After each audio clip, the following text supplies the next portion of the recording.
সুপ্রিয় চাকরি প্রত্যাশী ভাই ও বোনেরা, আজ আমি আপনাদের দেখাচ্ছি 2026 সালের বাংলাদেশ নৌবাহিনীতে যে বিশাল নিয়োগ বিজ্ঞপ্তি ছেড়েছে সেই নিয়োগ বিজ্ঞপ্তি। এখানে আবেদন করতে কি কি যোগ্যতা প্রয়োজন এবং কতজন লোক নিবে, কোন কোন পদ আছে, আজ আমি আপনাদের সমস্ত কিছু দেখাবো। আর যারা আবেদন করতে চান ঘরে বসে বাড়ি থেকে, তারা উপরে দেওয়া স্ক্রিনে হোয়াটসঅ্যাপ নাম্বারে যোগাযোগ করুন। ও আপনি যে পদের জন্য পরীক্ষা দিবেন সে পদের জন্য যেসব পিডিএফ বা আপনার চূড়ান্ত সাজেশন যে বইগুলো আছে যদি নিতে চান, আমাদের এই হোয়াটসঅ্যাপ নাম্বারে যোগাযোগ করুন। ইনশাআল্লাহ 60 থেকে 70% কমন পাবেন, অথবা আপনি যে একই ক্যাটাগরির প্রশ্নগুলো পেয়ে যাবেন। আসুন শুরু করা যাক। বাংলাদেশ নৌবাহিনী নিয়োগ 2026 সার্কুলার। আপনি এখানে আবেদন কত তারিখ থেকে শুরু হয়েছে এবং কত তারিখে শেষ হবে সেটা দেখেন। এটা চাকরি নিয়োগকর্তার সংস্থার ধরন সরকারি, সরকারি চাকরি, স্থায়ী সরকারি চাকরি। জব ক্যাটাগরি একটা পদ, মোট লোক সংখ্যা অসংখ্য জন, মানে অনেক, যেহেতু মানে নৌবাহিনীর যতজন লোক প্রয়োজন এখান থেকে অসংখ্য লোক নেবে। শিক্ষাগত যোগ্যতা লাগবে, সার্কুলার অনুযায়ী পাস লাগবে। চাকরির পদ অনুযায়ী আপনি যে পদে আবেদন করবেন সেই পদ অনুযায়ী আপনার শিক্ষাগত যোগ্যতা লাগবে। লিঙ্গ, এখানে নারী ও পুরুষ উভয়ে আবেদন করতে পারবেন। অভিজ্ঞতা লাগবে কতটুকু, আসলে নতুনরা ও অভিজ্ঞতারা যাদের আছে, মানে অভিজ্ঞ যারা আছেন উভয় আবেদন করতে পারবে চাকরির পদ অনুযায়ী। বয়স সীমা, আসলে বয়স কত লাগবে এখানে আবেদন করতে। অফিসার ক্যাডেট পদে 16.5 মানে 16.5 বছর হতে 21 বছর, সশস্ত্র বাহিনীতে কর্মরত বাসীদের ক্ষেত্রে 17 থেকে 21 বছর। শিক্ষা শাখাতে 1 জুলাই 2026 তারিখে হিসাব করে অনূর্ধ্ব 30 বছর, মানে আপনার 1 জুলাই 2026 সালে 30 বছরের উপরে বয়স হবে না, আর এফিডেভিট গ্রহণযোগ্য হবে না। ইলেকট্রিক্যাল শাখাতে 1 জুলাই 2026 তারিখে অনূর্ধ্ব 28 বছর, তার মানে আপনার 1 জুলাই 2026 সালে 28 বছরের বেশি বয়স হলে আপনি আবেদন করতে পারবেন না। বেতনের গ্রেড সার্কুলার অনুযায়ী। আবেদন করার পদ্ধতি ধরন, আপনি অনলাইনে আবেদন করবেন। এই যে ওয়েবসাইটটা আছে, এই ওয়েবসাইটে ঢুকে আপনি আবেদন করতে হবে। আর যারা ঘরে বসে আবেদন করতে চান তারা আমাদের স্ক্রিনে দেওয়া হোয়াটসঅ্যাপ নাম্বারে যোগাযোগ করুন, আমরা আপনার আবেদনটি করে দেবো ইনশাল্লাহ। আবেদন ফি কত লাগবে? আবেদন ফি 1000 টাকা লাগবে আবেদন ফি। এখন ফি জমা দেওয়ার পদ্ধতি, ব্যাংকিং ও মোবাইল ব্যাংকিংয়ের মাধ্যমে আপনার ফি জমা দিতে হবে। প্রকাশের তারিখ, এই সার্কুলারটি কবে প্রকাশিত হয়েছে? 23শে ডিসেম্বর 2025। ও আবেদন কবে থেকে শুরু হবে? 1 জানুয়ারি 2026। এবং এটি কোথায় কোথায় এই সার্কুলারটি প্রকাশ পেয়েছে? আমাদের দেশ ও অফিসিয়াল ওয়েবসাইটে এই সার্কুলারটি প্রকাশ করা হয়েছে। আপনি আবেদন শুরু করবেন কোন দিন থেকে? এই 17 ডিসেম্বর থেকে আবেদনটি শুরু হয়েছে, এবং 1 জানুয়ারি থেকে আরেকটি শুরু হবে। আর আবেদন শেষ হবে কোন দিন? আপনার 20শে জানুয়ারি 2026 তারিখে, 2026 সালের 20শে জানুয়ারি একটি আবেদন শেষ হবে, আর একটি আবেদন শেষ হবে 15ই মার্চ 2026 সালে। এটা হলো কর্তৃপক্ষের ওয়েবসাইট, আপনি এই ওয়েবসাইটে প্রবেশ করে আপনি আপনার যে কোনো তথ্য এখান থেকে নিতে পারবেন। এখন আসুন সরাসরি এখানে চলে যাক।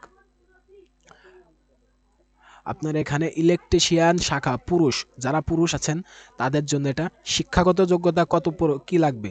আপনার শিক্ষাগত যোগ্যতা লাগবে সরকার কর্তৃক স্বীকৃত সুনামধন্য বিশ্ববিদ্যালয় হতে electrical and electronics and communication engineering বিষয়ে বিএসসি ইঞ্জিনিয়ারিং থাকা লাগবে। প্রার্থীকে এসএসসি ও এইচএসসি উভয় পরীক্ষায় জিপিএ 4.50 সহ বিএসসি ইঞ্জিনিয়ারিং সিজিপিএ 3.00 মানে চতুর্থ স্কেলে প্রাপ্ত হতে হবে, অথবা ইংরেজি মাধ্যমের ক্ষেত্রে ও লেভেল যে কোনো 3টি বিষয়ে ন্যূনতম এ গ্রেড থাকতে হবে। যে কোনো 3টি বিষয়ে ন্যূনতম বি গ্রেড ও এ লেভেল যে কোনো একটি বিষয়ে ন্যূনতম এ গ্রেড থাকতে হবে। যে কোনো 2টি বিষয়ে ন্যূনতম বি গ্রেড এবং স্নাতক সম্মান ও ন্যূনতম সিজিপিএ 3.00 চতুর্থ স্কেলে প্রাপ্ত হতে হবে। দ্বিতীয় আছে চূড়ান্ত মনোনয়ন শেষে স্থায়ী কমিশনড অফিসার হিসেবে অ্যাক্টিং সাব লেফটেন্যান্ট পদে নিয়োগ করা হবে। আপনার এগুলো সব শেষে। আর শিক্ষা শাখা বিবিধ বিষয়, পুরুষ ও মহিলা মানে উভয় বোঝানো হয়েছে। শিক্ষাগত যোগ্যতা সরকার কর্তৃক স্বীকৃত ও সুনামধন্য বিশ্ববিদ্যালয় হতে নিম্নবর্ণিত বিষয়ে স্নাতক সম্মান সহ মাস্টার্স পাস থাকতে হবে। প্রার্থীকে এসএসসি ও এইচএসসি সমমান উভয় পরীক্ষায় ন্যূনতম জিপিএ 4 পয়েন্ট থাকতে হবে এবং স্নাতক সম্মান ও মাস্টার্স উভয় পরীক্ষায় ন্যূনতম সিজিপিএ 3 পয়েন্ট চতুর্থ স্কেলে প্রাপ্ত হতে হবে। অথবা ইংরেজি মাধ্যমের ক্ষেত্রে ও লেভেল ও যে কোনো 2টি বিষয়ে ন্যূনতম এ গ্রেড, যে কোনো 4টি বিষয়ে ন্যূনতম বি গ্রেড ও এ লেভেলে যে কোনো 3টি বিষয় ন্যূনতম বি গ্রেড এবং স্নাতক সম্মান বা অনার্স যেটাকে বলে মাস্টার্স উভয় পরীক্ষায় ন্যূনতম সিজিপিএ 3 পয়েন্ট চতুর্থ স্কেল প্রাপ্ত হতে হবে। আপনি কোন সব বিষয়ে আপনার এই স্নাতক বা মাস্টার্স থাকা লাগবে? একটি আছে বাংলা বিষয়, দ্বিতীয় আছে ইংরেজি, তৃতীয় পদার্থবিজ্ঞান, চতুর্থ রসায়ন, পঞ্চম মনোবিজ্ঞান। আপনার নিয়োগ কিভাবে করা হবে? চূড়ান্ত মনোনয়ন শেষে কমিশন অফিসার হিসেবে অ্যাক্টিং সাব লেফটেন্যান্ট পদে 5 বছরের জন্য স্বল্প মেয়াদী কমিশন প্রদান করা হবে। পরবর্তীতে বিধি অনুযায়ী চাকরি বর্ধিত স্থায়ী করা হবে। শিক্ষা শাখা, আপনি যে শিক্ষা শাখায় যদি আবেদন করতে চান এখানে পুরুষ ও মহিলা উভয় আবেদন করতে পারবেন। শিক্ষাগত যোগ্যতা লাগবে কি? সরকার কর্তৃক স্বীকৃত সুনামধন্য পাবলিক বা প্রকৌশল বিশ্ববিদ্যালয় হতে নিম্নবর্ণিত যে কোনো বিষয় ন্যূনতম স্নাতক হতে হবে বা আপনার স্নাতক পাশ করা লাগবে। 3টা ক্যাটাগরি আছে, একটি হলো কম্পিউটার সায়েন্স অ্যান্ড ইঞ্জিনিয়ারিং বিষয়ে, দুই হলো অ্যারোনটিক্যাল ইঞ্জিনিয়ারিং বিষয়ে, আর তৃতীয় সিভিল ইঞ্জিনিয়ারিং হিসেবে। প্রার্থীকে এসএসসি ও এইচএসসি সমান উভয় পরীক্ষায় ন্যূনতম জিপিএ 4.50 সহ স্নাতক সম্মানে ন্যূনতম সিজিপিএ 3 পয়েন্ট চতুর্থ স্কেল প্রাপ্ত হতে হবে। অথবা ইংরেজি মাধ্যমের ক্ষেত্রে ও লেভেল যে কোনো 3টি বিষয় ন্যূনতম এ গ্রেড, যে কোনো 3টি বিষয় ন্যূনতম বি গ্রেড ও এ লেভেলে যে কোনো 1টি বিষয় ন্যূনতম এ গ্রেড, যে কোনো 2টি বিষয় ন্যূনতম বি গ্রেড এবং স্নাতক সম্মানের ন্যূনতম সিজিপিএ 3 পয়েন্ট চতুর্থ স্কেলে প্রাপ্ত হতে হবে। আপনার যে 3টি শাখাগুলো এখানে নিয়োগ কিভাবে করা হবে? এখানেও উভয় একই পদ্ধতিতে চূড়ান্ত মনোনয়ন শেষে আপনাকে যখন চূড়ান্তভাবে নিয়োগ দেওয়া হবে সেই সময় আপনার গভর্নমেন্ট অফিসার হিসেবে অ্যাক্টিং সাব লেফটেন্যান্ট পদে 5 বছরের জন্য স্বল্প মেয়াদী কমিশন প্রদান করা হবে। পরবর্তীতে বিধি অনুযায়ী চাকরি বর্ধিত বা স্থায়ী করা হবে। শিক্ষা শাখা মেডিকেল, এখানে শুধু পুরুষদের নিয়োগ দেওয়া হবে। শিক্ষাগত যোগ্যতা থাকতে হবে সরকার কর্তৃক স্বীকৃত যে কোনো মেডিকেল কলেজ হতে এমবিবিএস ডিগ্রি সহ ইন্টার্নশিপ সম্পূর্ণকারী হতে হবে। প্রার্থীকে এসএসসি ও এইচএসসি সমমান উভয় পরীক্ষার নিম্নতম জিপিএ 4.50 বা 5 স্কেলে প্রাপ্ত হতে হবে। অথবা ইংরেজি মাধ্যমের ক্ষেত্রে ও লেভেলে যে কোনো 3টি বিষয় এ গ্রেড, যে কোনো 3টি বিষয় বি গ্রেড এবং এ লেভেলে যে কোনো 1টি বিষয় এ গ্রেড, যে কোনো 2টি বিষয় বি গ্রেড। চেম্বার টেস্ট, প্রার্থীদের প্রাথমিক সাক্ষাৎকারের পূর্বে স্বাস্থ্য পরীক্ষা ও চেম্বার টেস্ট পরীক্ষায় উত্তীর্ণ হতে হবে। আর আপনার এখানে নিয়োগ কিভাবে করা হবে? আপনার যখন চূড়ান্তভাবে নিয়োগ মনোনয়ন দেওয়া হবে, চূড়ান্ত মনোনয়ন শেষে কমিশন অফিসার হিসেবে অ্যাক্টিং লেফটেন্যান্ট পদে 5 বছরের জন্য স্বল্প মেয়াদী কমিশন প্রদান করা হবে। পরবর্তীতে বিধি অনুযায়ী চাকরি বর্ধিত স্থায়ী করা হবে। আপনার বয়স কত লাগবে এই চাকরিতে জয়েন করতে হলে বা আবেদন করতে হলে? শিক্ষা শাখায় বয়স লাগবে 1 জুলাই 2026 তারিখে অনূর্ধ্ব 30 বছর। আপনার যদি এই 2026 সালের 1 জুলাই 30 বছরের বেশি বয়স হয় তাহলে আপনি আবেদন করতে পারবেন না এবং এফিডেভিট গ্রহণযোগ্য হবে না।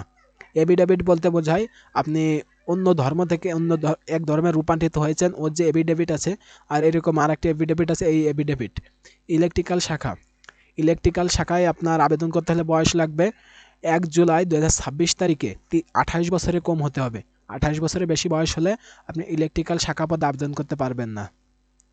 বিবাহিত অবস্থা, শিক্ষা শাখা বিবাহিত অবিবাহিত সবাই আবেদন করতে পারবেন, কিন্তু ইলেকট্রিক্যাল শাখায় শুধু বিবাহিতরা আবেদন করতে পারবেন না। শারীরিক যোগ্যতা থাকতে হবে কতটুকু? শারীরিক যোগ্যতা আপনার উচ্চতা থাকতে হবে 162.5 সেন্টিমিটার অথবা 5 ফুট 4 ইঞ্চি উচ্চতা থাকতে হবে। বুকের মাপ কতটুকু থাকতে হবে? স্বাভাবিকভাবে আপনার 76 সেন্টিমিটার বা 30 ইঞ্চি থাকতে হবে আপনার স্বাভাবিক অবস্থায়, এবং যখন আপনি শ্বাস নেবেন বুক সম্প্রসারিত হবে তখন 81 সেন্টিমিটার বা 32 ইঞ্চি হতে হবে। ওজন কতটুকু? সর্বনিম্ন 50 কেজি ওজন থাকতে হবে আপনার। আর মহিলাদের ক্ষেত্রে উচ্চতা লাগবে 155 সেন্টিমিটার বা 5 ফুট 1 ইঞ্চি। যারা মহিলা আছেন তারা আবেদন করতে হলে তাদের সর্বনিম্ন 5 ফুট 1 ইঞ্চি উচ্চতা লাগবে এবং বুকের মাপ লাগবে 71 সেন্টিমিটার 28 ইঞ্চি, মানে আপনার স্বাভাবিকভাবে আপনার বুকের মাপ থাকবে 28 ইঞ্চি এবং শ্বাস নেওয়ার পর সম্প্রসারিত অবস্থায় 76 সেন্টিমিটার বা 30 সেন্টিমিটার। আর ওজন থাকতে হবে সর্বনিম্ন 46 কেজি। আপনার উচ্চতা ও বয়স অনুসারে সশস্ত্র বাহিনীর জন্য নির্ধারিত স্কেলের অতিরিক্ত ওজন হলে অযোগ্য বিবেচিত হবে। দৃষ্টিসীমা, আপনার চোখ কতটুকু থাকতে হবে? শিক্ষা শাখার জন্য 6/6, তবে 6/60 পর্যন্ত প্রার্থীগণ চশমা পরিহিত অবস্থায় 6 অর্জন করলে আবেদন করতে পারবে। কিন্তু ইলেকট্রিক্যাল পদে শাখায় যদি আপনি আবেদন করতে চান 6/6, তবে 6/36 পর্যন্ত প্রার্থীগণ চশমা পরিহিত অবস্থায় 6/6 অর্জন করলে আবেদন করতে পারবে। জাতীয়তা, আপনার জন্মসূত্রে বাংলাদেশী নাগরিক হতে হবে। আপনি যদি দুই দেশের নাগরিক বা দ্বৈত নাগরিক হয়ে থাকেন আপনি আবেদন করতে পারবেন না। এছাড়া রয়েছে আপনার যে মনোনয়ন পদ্ধতি, আপনাকে কিভাবে আপনার পরীক্ষা নেওয়া হবে। প্রাথমিক স্বাস্থ্য পরীক্ষা, চেম্বার টেস্ট, মেডিকেল প্রার্থীদের প্রাথমিক সাক্ষাৎকার ও লিখিত পরীক্ষার তারিখ। আপনি পরীক্ষার কেন্দ্র দেওয়া হয়েছে নৌবাহিনীর কলেজ, ঢাকা, মিরপুর 14, ঢাকা। আবেদনের বিষয়, যারা বাংলা, ইংরেজি, পদার্থবিজ্ঞান, রসায়ন, মনোবিজ্ঞান, সিএসএস, অ্যারোনটিক্যাল ও সিভিল ইঞ্জিনিয়ারিং ও ইসিং পদে আবেদন করবেন তারা পরীক্ষা, স্বাস্থ্য পরীক্ষা, টেস্ট ও প্রাথমিক সাক্ষাৎকারের তারিখ হবে 25 থেকে 28 জানুয়ারি 2026 পুরুষদের জন্য, আর 29 জানুয়ারি 2026 মহিলা প্রার্থীদের জন্য। আর যারা বায়নোজা, ঈশা খান, নিউমুদ্দিন, চট্টগ্রাম যাদের পরীক্ষার কেন্দ্র পড়বে, তারা মেডিকেলে যারা আবেদন করে তাদের হলো বায়নোজিয়া, ঈশা খান, নিউ মুরিং ও চট্টগ্রাম পরীক্ষার কেন্দ্র। তাদের 25 থেকে 29 জানুয়ারি 2026 তারিখে মানে পরীক্ষা নেওয়া হবে। লিখিত পরীক্ষা দিতে হবে 31 জানুয়ারি 2026 তারিখ। আপনার এছাড়া এখানে সব কিছুই দেওয়া আছে। আপনারা যারা এই নৌবাহিনীতে আবেদন করতে চান আপনাদের বলে দেওয়া হলো কী কী যোগ্যতা প্রয়োজন, আপনার বয়স কত থাকতে হবে, আপনি কি কি পদে আবেদন করতে পারবেন। পদ আছে 4টি। 1, ইলেকট্রিক্যাল শাখা, শুধু পুরুষ আবেদন করতে পারবে। শিক্ষা শাখা, বিবিধ বিষয়, পুরুষ ও মহিলা উভয়ে আবেদন করতে পারবেন। শিক্ষা শাখা ইঞ্জিনিয়ার, পুরুষ ও মহিলা উভয়ে আবেদন করতে পারবেন। শিক্ষা শাখা মেডিকেল, শুধু পুরুষরা আবেদন করতে পারবেন। এই 4টি পদ আছে। যারা এখানে আবেদন করতে চান স্ক্রিনে দেওয়া হোয়াটসঅ্যাপ নাম্বারে যোগাযোগ করুন। আপনার আবেদন আমরা ঘরে বসে করে দেব, আপনার কোথাও যাওয়া লাগবে না। এবং যারা এই পরীক্ষার বিষয়ে সাজেশন বা কিছু প্রশ্ন পেতে চান তারা আমাদের উপরে দেওয়া হোয়াটসঅ্যাপ নাম্বারে যোগাযোগ করলে আপনারা পেয়ে যাবেন ইনশাল্লাহ। আর এটা অনেক বড় একটা নিয়োগ, অসংখ্য লোক নেবে। যারা আবেদন করতে চান যোগ্যতা সম্পন্ন আছেন তারা যোগাযোগ করুন। ধন্যবাদ।